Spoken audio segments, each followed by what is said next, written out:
अस्सलामुअलैकुम, मैं हूं सबा भट्टी और आप देख रहे हैं MAT20 न्यूज HD। आइए नजर डालते हैं आज की अहम खबर पर। जी अब रुख करते हैं लालिया की तरफ, जहां से हमारे तहसील रिपोर्टर मोहम्मद इमरान के रिपोर्ट के मुताबिक लालिया में नौजवान नस्ल के बढ़ते हुए लड़ाई झगड़ों पर काबू पाने के लिए हाफिज मोहम्मद कफायतुल्लाह की सरबराही में मोहसिन इलाका की SHO थाना लालिया से अहम मीटिंग। तफसीलात के मुताबिक लालिया शहर में कई रोज से अमन की फ़ज़ा ख़राब हो रही है। आए रोज़ नौजवान नस्ल एक दूसरे को मार रही है।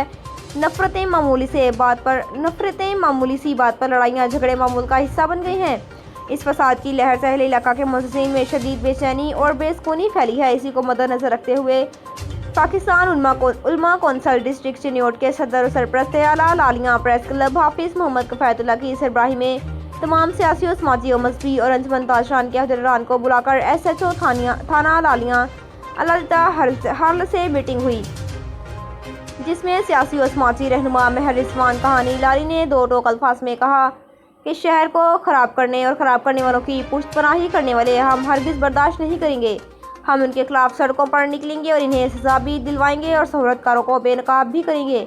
चेयरमैन अंजुमन ताशरान शेख फजल करीम का कहना था कि आप फाल्कन स्क्वाड की पेट्रोलिंग को लाजमी करें, जबकि अमन कमेटी के मेंबरान और दीगर अहदेदारों ने अमन व ईमान के हवाले से हर किस्म के ताउन की यकीन दहानी कराई।